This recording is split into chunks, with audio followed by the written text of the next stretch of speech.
100 కోట్ల ఆస్తి కోసం కన్న తల్లిని ఏకంగా 9 సార్లు పొడిచి చంపిన కన్న కొడుకు ఉదాంతం ఇది. సంగారెడ్డి జిల్లాలో తెల్లాపూర్లో మల్లారెడ్డి రాధిక దంపతులకు చిన్న కుమారుడు కార్తీక్. ముందుగా మా ఛానల్ సబ్స్క్రైబ్ చేసి మమ్మల్ని ఒక లైక్ చేయండి. కార్తీక్ మద్యానికి చాలా బానిసగా మారాడు. ఎంతగా బానిసగా మారాడంటే మద్యం లేనిది తన శరీర అవయవాలు దేనికి పనిచేయవు. అందుకే ఉదయం లేచి నుండి రాత్రి పడుకునేటంత వరకు మద్యంతోనే ఉంటాడు కార్తీక్. అయితే తల్లిదండ్రుల కార్తీక్లో మార్పు రావాలని కోయంబత్తూరులో డి అడిక్షన్లో చేర్పించిన ఆయనలో మార్పు రాలేదు.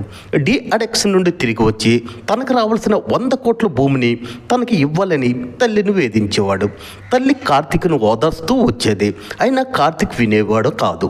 అంతే, కార్తీక్లో సహనం నశించిపోయింది. పీకలమయ్య మద్యాన్ని త్రాగి నిద్రిస్తున్న తల్లిని 9 సార్లు పొడిచాడు. తల్లి ఆ కత్తిపోట్లకి అక్కడికక్కడే మరణించింది. కార్తీక్ని పోలీసులు అరెస్ట్ చేసి జైలుకి పంపారు.